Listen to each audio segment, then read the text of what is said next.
Hello everyone, welcome back to HJ classes. आज हम अपने डे 5 इको की रिवीजन सीरीज के साथ आपके सामने हैं। आज हम डिस्कस करेंगे मनी एंड बैंकिंग के जो रिमेनिंग इंपॉर्टेंट क्वेश्चन थे। देखिए, बैंकिंग का नाम हो तो बैंकिंग से सबसे पहले आ जाता है कि भैया सेंट्रल बैंक का फंक्शन आना ही आना है। ऐसे ही बैंकिंग से जो दूसरा क्वेश्चन आता है अलग अलग सेट्स में, जैसे मनी क्रिएशन। ये इतना इंपॉर्टेंट क्वेश्चन है कि इसको हमेशा दिया जाता है कि मनी क्रिएशन है क्या। देखिए बेटा, मैंने कल वाली वीडियो में ही बताया था आपको कि जो हमारा सेंट्रल बैंक है और गवर्नमेंट है, ये मनी को डायरेक्टली क्रिएट करता है। लेकिन कमर्शियल बैंक के पास एक हिडन पावर है जिससे वो मनी को इनडायरेक्टली क्रिएट करता है। उसी प्रोसेस को कहते हैं मनी क्रिएशन या क्रेडिट क्रिएशन। ये एक कमर्शियल बैंक की हिडन पावर है जिसकी मदद से वो मनी को क्रिएट करता है। देखिए, ये क्वेश्चन है, पूछेगा बताइए मनी क्रिएशन क्या है या क्रेडिट क्रिएशन क्या है, कमर्शियल बैंक कैसे क्रिएट करता है। तो देखिए इसका आंसर, कमर्शियल बैंक क्रिएट करता है लोन दे दे के। मतलब जैसे पब्लिक के उनके पास डिपॉजिट आते हैं और उस डिपॉजिट के वो उन्हें क्या देता है, पब्लिक को लोन देता है। तो इस लोन देने की प्रोसेस से जो वो मनी क्रिएट करता है उस प्रोसेस को क्या कहते हैं, मनी क्रिएशन। ठीक है, मैं इन सबको एक्सप्लेन करने से पहले जनरली एक समझा देता हूँ आप लोगों को ये होता क्या है।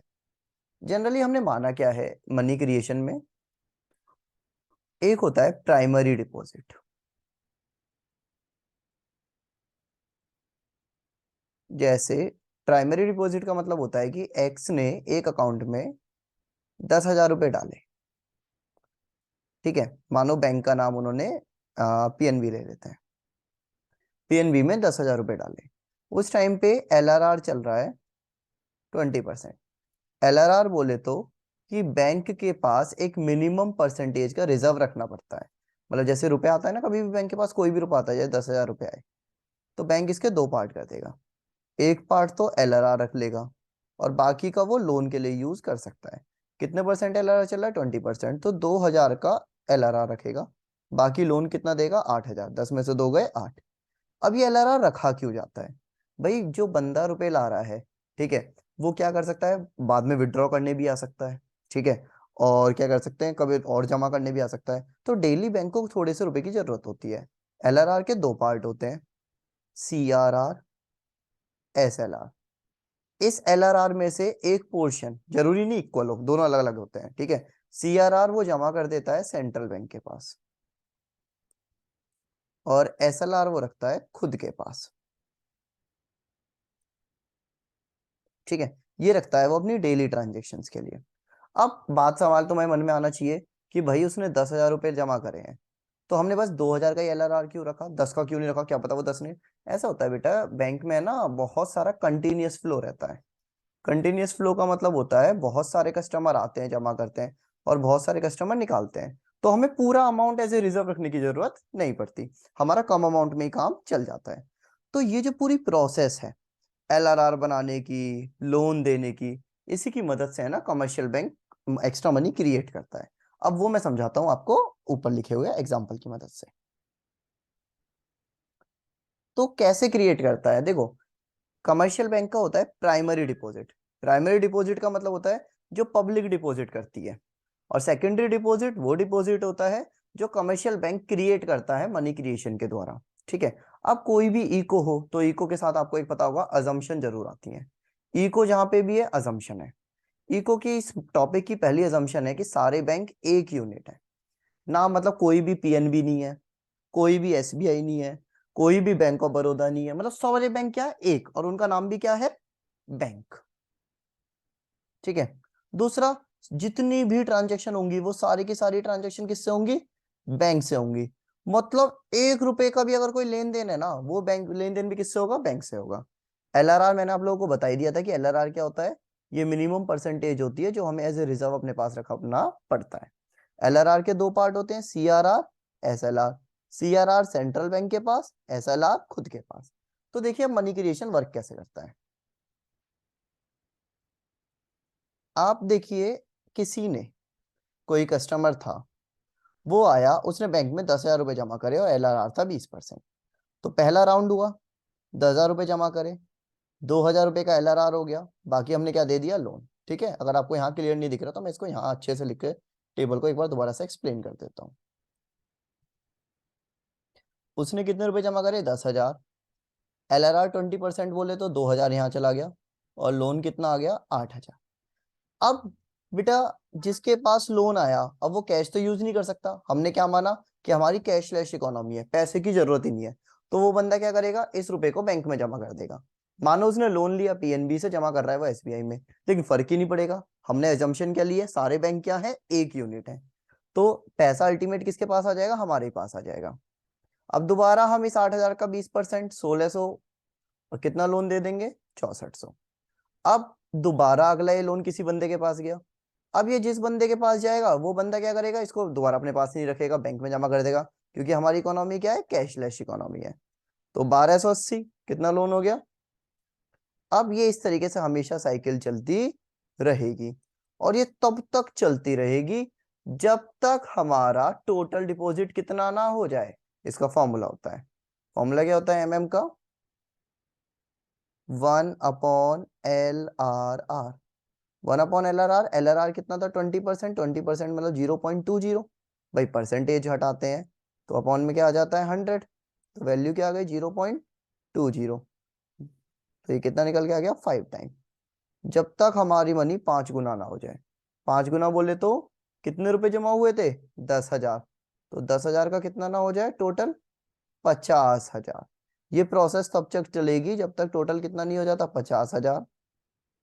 लोन कितना है? हम रिजर्व कितना हो जाएगा? 10,000। और हमने कितना एज ए लोन दे लिया? 40,000। 40 कैसा है? 50 में से 10 गए 40। ये 10,000 कैसा आया? 50,000 का 20%। अब आप नोटिस करो, किसी बंदे ने जमा कितने किए थे? 10। और आज हमारे पास LRR भी कितना पड़ा है? 10। किसी ने जमा किए थे 10,000, हमारे पास रुपए भी कितने हैं? 10,000। अगर ये बंदा आके अपने रुपए वापस भी ले जाएगा तब भी हमने कितने एक्स्ट्रा कमा लिए? 40,000। तो यही कमर्शियल बैंक की छुपी हुई पावर होती है, जिसको क्या कहते हैं? Money creation. मतलब उसने फिर भी कितने रुपए एक्स्ट्रा कमा लिए? 40,000 रुपए एक्स्ट्रा कमा लिए, मतलब क्रिएट कर दिए मनी में। कैसे? लोन दे देकर। लेकिन इसी का, और यही एक कारण है जिसके कारण आपने सुना होगा ना, हमारी गवर्नमेंट कहती है कैशलेस इकोनॉमी हो, कैशलेस इकोनॉमी हो, क्योंकि जब सारा पैसा बैंकों से जाएगा तो हम और ज्यादा मनी क्रिएट कर पाएंगे। ठीक है? तो मनी क्रिएशन जब भी आएगा आप लोगों को उसकी डेफिनेशन देनी है, अजम्पशन देनी है, और ये न्यूमेरिकल एग्जांपल पूरा करके दिखाना है, और उसको थोड़ा सा ना इंग्लिश में एक्सप्लेन कर देना है कि 10,000 कैसा आया, 2,000 कैसा आया, 8,000 कैसा आया। ठीक है? एक छोटा सा क्वेश्चन आता है, इसी टॉपिक से बना है ये क्वेश्चन भी, कि मनी क्रिएशन एक वाइटल रोल प्ले करती है क्रेडिट क्रिएशन को डिटरमाइन करने में। कैसे? हाँ तो बेटा हमने भी सीखा है कि MM का और LRR का कैसा रिलेशन होता है? Inverse. Yes, above statement is correct. ऊपर का स्टेटमेंट बिल्कुल सही है। मनी मल्टीप्लायर एक अच्छा रोल प्ले करती है। क्यों? मनी मल्टीप्लायर की डेफिनेशन है कि कितना टोटल डिपॉजिट इंक्रीज हो जाएगा by change in deposit. Deposit बोले तो LRR में जितना चेंज आएगा, उसमें चेंज आने के कारण मनी पर टोटल डिपॉजिट में कितना चेंज आएगा। MM का उल्टा रिलेशन किसके साथ होता है? LRR के साथ। ठीक है? एक एग्जांपल देखो, LRR 20% है, 10% है। देखो परसेंटेज हटाएंगे, अपॉन में क्या आ जाएगा? 100। तो ये क्या हो गया बेटा? 0.20। ये 10% है, ये हटाएंगे तो कितना हो गया? 0.10। तो ये वैल्यू आ गई 5 टाइम, ये आ गई 10 टाइम। अब देखो LRR डिक्रीज हुआ, मनी मल्टीप्लायर क्या हो गया? इंक्रीज। तो इससे क्या पता चलता है कि MM में और LRR में कैसी रिलेशनशिप है? इनवर्स। अगर हमें MM मनी मल्टीप्लायर को, टोटल मनी को बढ़ाना है, ठीक है, तो हमें LRR को क्या करना पड़ेगा? डिक्रीज। और अगर हमें मनी मल्टीप्लायर को डिक्रीज करना है तो बेटा LRR को क्या करना पड़ेगा? इंक्रीज करना पड़ेगा। इन दोनों में कैसा रिलेशन होता है? इनवर्स रिलेशन होता है। अब आते हैं हमारे मेन टॉपिक, जो हमारा चैप्टर जो आपका 6 है और एक चैप्टर आपका 9 है संदीप घर के अकॉर्डिंग। दोनों में सेम क्वेश्चन आते हैं, बस अंतर ये आ जाता है यहाँ पे मनी सप्लाई या क्रेडिट वर्ड यूज होता है, और उसमें जो आपका वर्ड यूज होता है इन्फ्लेशनरी गैप और डिफ्लेशनरी गैप। ये टॉपिक है क्या? क्वेश्चन कह रहा है रेपो रेट का रोल क्या है? किसमें? एक्सेस मनी सप्लाई में। जो हमारी मनी सप्लाई है वो एक्सेस है, तो इस मनी सप्लाई को कंट्रोल करने में किसका रोल पूछ रहा है हमसे? रेपो रेट का रोल पूछ रहा है। सबसे पहले समझते हैं रेपो रेट है क्या। देखिए, ये हमारे देश का एक सेंट्रल बैंक है। वो कमर्शियल बैंक को जिस रेट पे, रेट बोले तो रेट ऑफ इंटरेस्ट, जिस रेट पे लोन देता है उस रेट को क्या कहते हैं, रेपो रेट। ठीक है। अब कमर्शियल बैंक फिर क्या करता है, पब्लिक को लोन देता है, इस रेट को कहते हैं लैंडिंग रेट। ठीक है। अब हुआ क्या, हमारे देश में मनी सप्लाई बहुत ज्यादा हो रही है। मनी सप्लाई ज्यादा होने का मतलब क्या होता है कि देश के अंदर लोगों के पास बहुत पैसा है, बहुत पैसा हो रहा है, या लोगों के पास बहुत पैसा आने वाला है, वो लोन ज्यादा लेना चाह रहे हैं। तो हम इस चीज को कैसे कंट्रोल करें। अब हमें रेपो रेट की मदद से इसको कंट्रोल करना है। तो रेपो रेट पहले तो बताएंगे मीनिंग क्या है। रेपो रेट वो रेट होता है जिस रेट से सेंट्रल बैंक मनी देता है किसको, कमर्शियल बैंक को, शॉर्ट टर्म के लिए, उसे क्या कहते हैं हम, रेपो रेट। जब एक्सेस मनी सप्लाई होती है ना, बहुत ज्यादा मनी सप्लाई होने वाली है, हमें पता चल रहा है, ठीक है। अब जब ज्यादा मनी सप्लाई होगी, देश के अंदर महंगाई आएगी, भाई दिक्कत आएगी नहीं आएगी, तो सेंट्रल बैंक क्या कर देता है, रेपो रेट को इंक्रीज कर देता है। अब जैसे ही सेंट्रल बैंक इस रेट को इंक्रीज करेगा, तो कमर्शियल बैंक को मजबूर होके ये रेट भी क्या करना पड़ेगा, इंक्रीज करना पड़ेगा। भैया सेंट्रल बैंक भी तो प्रॉफिट कमाना चाहता है। अब सेंट्रल बैंक पीछे से रेट इंक्रीज हो गया, तो सेंट्रल बैंक को भी क्या करना पड़ेगा, अपना रेट इंक्रीज करना पड़ेगा। अब जैसे ही कमर्शियल बैंक अपना रेट इंक्रीज कर देगा, तुरंत जो बोरोअर होंगे वो क्या हो जाएंगे, डिस्करेज। अरे भाई हम नहीं ले रहे लोन, हम क्यों लोन ले, भैया पीछे से अब लोन क्या हो गया, महंगा, बाद में लेंगे। और जैसे ही वो क्या होते हैं, लोन लेने कम हो जाते हैं, तो बैंक की जो एबिलिटी होती है क्रेडिट क्रिएट करने की, मतलब मनी क्रिएशन की, एमएम की, वो क्या हो जाती है, रिड्यूस हो जाती है। जिससे एक्सेस मनी सप्लाई क्या हो जाती है, वाइप्ड आउट, पोछा लग जाता है उस पर। मतलब क्या है, जैसे ही मानो सेंट्रल बैंक जिस रेट से कमर्शियल बैंक को लोन देता है शॉर्ट टर्म के लिए, उसको हम क्या कहते हैं, रेपो रेट। अब मनी सप्लाई बहुत ज्यादा हो रही है, तो सेंट्रल बैंक रेपो रेट को क्या कर देगा, इंक्रीज कर देगा। जैसे ही इंक्रीज करेगा, कमर्शियल बैंक को भी अपना लेंडिंग रेट क्या करना पड़ेगा, इंक्रीज। और जैसे ही कमर्शियल बैंक इंक्रीज करेगा, तो बोरर बोलेंगे भैया हम नहीं ले रहे लोन, हमारे बस की नहीं है अब लोन लेना। और जैसे ही वो लोन नहीं लेंगे, तो कमर्शियल बैंक की लोन लेने की एबिलिटी क्या हो जाएगी, डिक्रीज हो जाएगी। अब लोन नहीं दे पाएगा कमर्शियल बैंक ज्यादा, जिससे एक्सेस मनी सप्लाई इकोनॉमी से वाइप्ड आउट हो जाएगी। अब इसी टॉपिक का मिलता जुलता भाई है बैंक रेट। रेपो रेट और बैंक रेट में बस इतना अंतर है कि रेपो रेट होता है शॉर्ट टर्म के लिए और बैंक रेट होता है लॉन्ग टर्म के लिए। बाकी पूरा टॉपिक डिट्टो सेम है। अगर आप इसको कंपेयर भी करें, देखिए बैंक रेट क्या होता है, अगर कभी भी जैसे याद करना हो तो पढ़ना ही नहीं है ज्यादा, इस वजह से रेपो की जगह बैंक आ जाएगा और शॉर्ट की जगह लॉन्ग टर्म। बैंक रेट वो रेट होता है जिससे सेंट्रल बैंक मनी देता है कमर्शियल बैंक को लॉन्ग टर्म के लिए। अब मनी सप्लाई हो रही है तो बैंक रेट को क्या कर दिया जाता है, बढ़ा दिया जाता है। अब जैसे ही बैंक रेट बढ़ेगा, कमर्शियल बैंक को भी अपना क्या बढ़ाना पड़ेगा, लैंडिंग रेट बढ़ाना पड़ेगा। जिससे बोरोवर अगेन क्या हो जाएंगे, डिस्करेज, भैया हमें नहीं लेना लोन। जिससे वो लोन की रेट कम करेंगे और एक्सेस मनी क्या हो जाएगी, वाइप्ड आउट। तो भैया हमने याद क्या करा, रेपो रेट, और हमें अपने आप ही याद क्या हो जाएगा, बैंक रेट। रेपो रेट किसके लिए होता है, शॉर्ट टर्म के लिए, बैंक रेट लॉन्ग टर्म के लिए, मतलब दोनों का क्या है, सेम। अब पूछे कि मनी सप्लाई को डिक्रीज करना चाह रहे हैं। अब जब भी डिक्रीज बोले, अभी हम वो सोच रहे हैं कि एक्सेस बहुत ज्यादा मनी सप्लाई हो रही है, जब बहुत ज्यादा मनी सप्लाई हो रही है तो हम ये काम कर रहे हैं, ठीक है। अब अपोजिट पूछेगा तो इंक्रीज का क्या हो जाएगा, डिक्रीज। तो मतलब एक क्वेश्चन से हम कितने तरीके के क्वेश्चन हम कवर कर पा रहे हैं, ठीक है। अगला है reverse repo rate. Reverse repo rate, reverse मतलब होता है उल्टा, तो ये किसका उल्टा होगा, रेपो रेट का उल्टा। रिवर्स रेपो रेट किसका उल्टा होता है, रेपो रेट का उल्टा। रेपो रेट में हमने क्या पढ़ा कि सेंट्रल बैंक कमर्शियल बैंक को देता है। अब यहाँ कमर्शियल बैंक किसको देगा, सेंट्रल बैंक को। लेकिन एक बात बताओ, सेंट्रल बैंक तो इतना बड़ा बैंक है, तो भैया वो लोन तो लेगा नहीं, ऑब्वियस सी बात है। तो कमर्शियल बैंक बस यहाँ क्या कहते हैं, जिस रेट पे अपने डिपॉजिट को सेंट्रल बैंक के पास जमा करता है, हम यहाँ लोन वर्ड यूज नहीं करेंगे, जमा, डिपॉजिट करता है, उस रेट को क्या कहते हैं, रिवर्स रेपो रेट, ठीक है। देखो भैया कमर्शियल बैंक है, कमर्शियल बैंक के पास दो ऑप्शन होते हैं, या तो अपने पास जो पैसा आ गया वो सेंट्रल बैंक के पास जमा कर दे, या वो पैसा पब्लिक को दे दे। जनरली पब्लिक का जो रेट ऑफ इंटरेस्ट होता है थोड़ा हाई होता है, तो कमर्शियल बैंक ज्यादातर जो प्रेफर करता है अपने पैसे को पब्लिक के पास जमा करना ज्यादा प्रेफर करता है, क्योंकि पब्लिक से उसे ज्यादा अर्निंग होती है। कोई भी दुनिया में बैठा है वो पैसा कमाना चाह रहा है, ठीक है, अर्निंग ज्यादा होती है। लेकिन और सेंट्रल बैंक के पास जब जमा करेगा तो रेट थोड़ा सा लो होता है। तो कभी कभी सेंट्रल बैंक क्या करता है, इस रेट को इंक्रीज कर देता है। अब सेंट्रल बैंक इंक्रीज करेगा तो कमर्शियल बैंक के मन में आएगा, यार पब्लिक के पास अर्निंग तो ज्यादा है लेकिन रिस्क भी है। अब सेंट्रल बैंक ने जो अपना रेट लो था, उस लो रेट को सेंट्रल बैंक ने क्या कर दिया है, हाई कर दिया है। तो वो अपना दिमाग दौड़ाएगी। दिमाग कैसे दौड़ाएगी, भैया जो रेट लो था अब वो रेट क्या हो गया, हाई हो गया। अब हाई हो गया तो भैया वो अपना क्या सोचेगी कि अपना मुझे दिमाग हमें किस पे लगाना चाहिए, हमें उसको इंक्रीज कर देना चाहिए। तो इस बहाने से जो हमारी मनी सप्लाई चल रही होगी, सेंट्रल बैंक इसे क्या कर देगी, इंक्रीज कर देगी। अब एक्सेस मनी सप्लाई है, तो जैसे रिवर्स रेपो रेट इंक्रीज हुआ, तो रिवर्स रेपो रेट जैसे इंक्रीज होगा तो कमर्शियल बैंक भी अपना ज्यादा से ज्यादा मनी किसके पास जमा करेगी, सेंट्रल बैंक के पास, क्योंकि यहाँ पे रिस्क कम है। और जैसे ही इससे उसकी लेंडिंग पावर क्या हो जाएगी, रिड्यूस, और एक्सेस मनी सप्लाई क्या हो जाएगी, वाइप्ड आउट।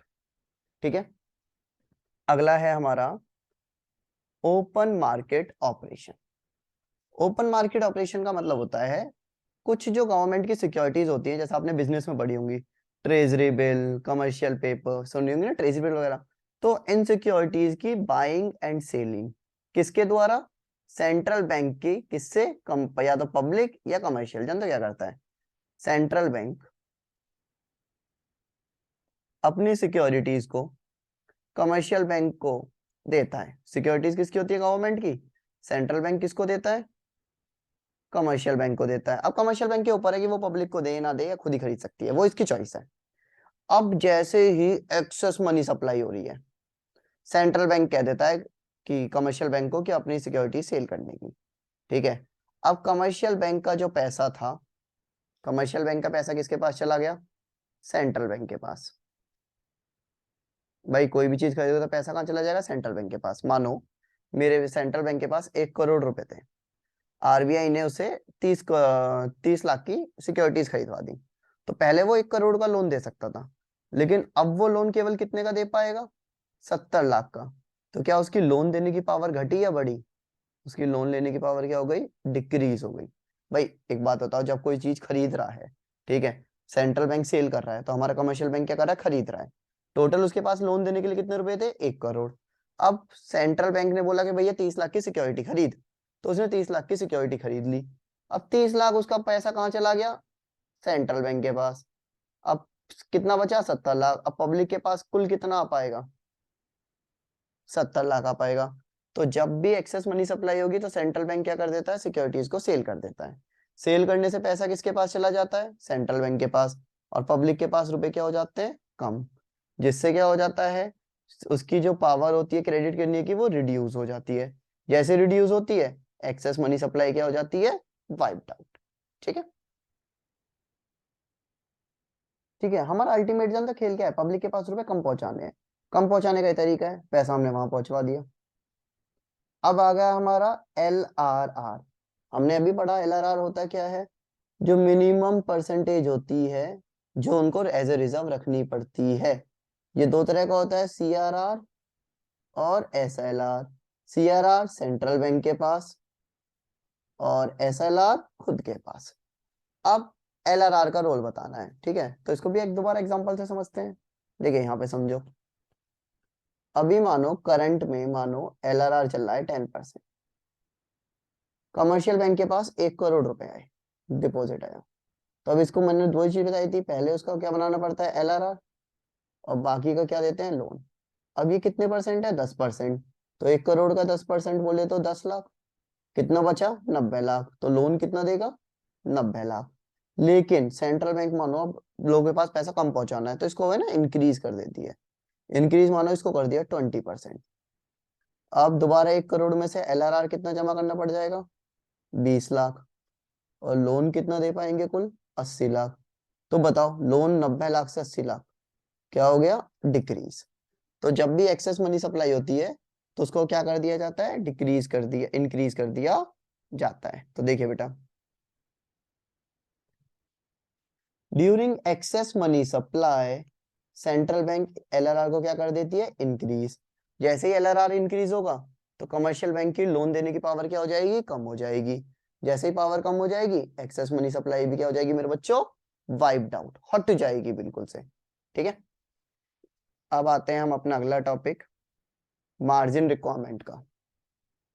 देखो मार्जिन आपने सुना होगा, गैप को कहते हैं। ठीक है, जैसे आपकी कॉपी में बोलते हो कि हमने मार्जिन छोड़ा है, ऐसे ही जब भी कोई कमर्शियल बैंक जाता है ना लोन लेने, तो जैसे कोई लोन लिया, वो लोन लेने गया, ठीक है, वो अपने पास से अपनी प्रॉपर्टी के पेपर लेके गया 10 लाख के, उसके पास कोई संपत्ति है 10 लाख की, तो बैंक है ना कभी उसे 10 लाख का लोन नहीं देगा, वो लोन में से थोड़ा सा अमाउंट हमेशा ही डिडक्ट करेगा। ठीक है, वो एक थोड़ा सा मार्जिन बचा लेता है अपने पास, उसी गैप को कहते हैं मार्जिन रिक्वायरमेंट। ठीक है, जैसे मानो अभी कोई रेट चल रहा है 25% का, तो वो 25% का मार्जिन का मतलब होता है कि वो, जैसे तूने 10 लाख रुपए दिए, 10 लाख का 25%, 2.5 लाख रुपए कम लोन देगा, वो सिर्फ जो तुझे लोन देगा वो देगा 7.5 लाख का। तो ऐसे ही मार्जिन होता क्या है, ये डिफरेंस होता है किसका, जितना लोन मिलेगा और जितनी सिक्योरिटी उसको दी जाएगी। अब मनी सप्लाई बहुत ज्यादा हो रही है, ठीक है, एक्सेस मनी सप्लाई है, तो सेंट्रल बैंक क्या करेगा, इस मार्जिन रिक्वायरमेंट को इंक्रीज कर देगा, इसको बढ़ा देगा। जैसे ये बढ़ जाएगा तो लोग क्या सोचेंगे, भाई अब लोन लेने में फायदा नहीं, पहले जैसे मानो 25%, 7.5 लाख मिल रहा है, अब यही बढ़ के 30% हो जाए तो और 7 लाख मिलेगा, तो बोले भाई हमें लोन लेने में तो नुकसान हो रहा है, तो इससे एक्सेस मनी सप्लाई क्या हो जाएगी, वाइप्ड आउट। जैसे कि एग्जांपल है, अभी मानो RBI का 15% चल रहा है, तो कमर्शियल बैंक कितना लोन दे सकती है, 85% तक, लेकिन सेंट्रल बैंक किसी को ही बढ़ा के 15 को 25% कर दे, तो सेंट्रल बैंक केवल कितने रुपए तक का लोन दे सकती है, 75% तक का। तो लोगों को अल्टीमेट क्या हो रहा है, नुकसान हो रहा है। ठीक है, तो इसलिए मार्जिन रिक्वायरमेंट क्या करते हैं, इंक्रीज होगा तो मनी सप्लाई क्या हो जाएगी, कम हो जाएगी। एक बात मानो, सिंपल एक लॉजिक अपने दिमाग में बढ़ा लो, कि अगर देश के अंदर बहुत ज्यादा महंगाई है, या हम क्रेडिट कंट्रोल करना चाहते हैं, या बहुत ज्यादा मनी सप्लाई हो गई है, तो इसको कंट्रोल करने का एक ही तरीका है, सबको क्या कर दो, increase. Repo rate, bank rate, reverse repo rate, ये होते हैं अमाउंट ऑफ इंटरेस्ट से, और जो हमारा LRR हुआ, मार्जिन रिक्वायरमेंट हुआ, OMO हुआ, मतलब ओपन मार्केट ऑपरेशन, ये डील करते हैं कितना अमाउंट ऑफ लोन दिया जाएगा। तो इन सबको ही क्या कर दिया जाता है, इंक्रीज, और इंक्रीज करने से अल्टीमेट एक ही रिजल्ट आता है, और वो रिजल्ट क्या होता है कि लोगों के पास पैसा क्या पहुंचता है, कम, और जब पैसा कम पहुंचेगा तो उनकी डिमांड भी क्या होगी, कम, और इसी से हमारी एक्सेस मनी सप्लाई क्या हो जाती है, वाइप्ड आउट। वाइप्ड आउट मतलब पोछा लग जाता है। आप लोग हमेशा याद रखना कि अपने आंसर्स को ऐसे बुलेट पॉइंट में डालें, बुलेट पॉइंट में डालेंगे आपकी इफेक्टिव राइटिंग आएगी, और इफेक्टिवली आपके मार्क्स ज्यादा आपको अच्छे मिलेंगे। ठीक है, बाकी हमारे चैनल को लाइक एंड सब्सक्राइब आप करते रहिए, अपने दोस्तों के साथ हमारी वीडियो शेयर कीजिए। हमने आज अपनी मैक्रो इकोनॉमिक्स आधी कंप्लीट कर ली है, जल्दी से जल्दी आप लोगों का मेरा टारगेट है कि आने वाली 10 से 11 मार्च तक आपको पूरा सिलेबस मैं आपके हाथ में करके दे दूं।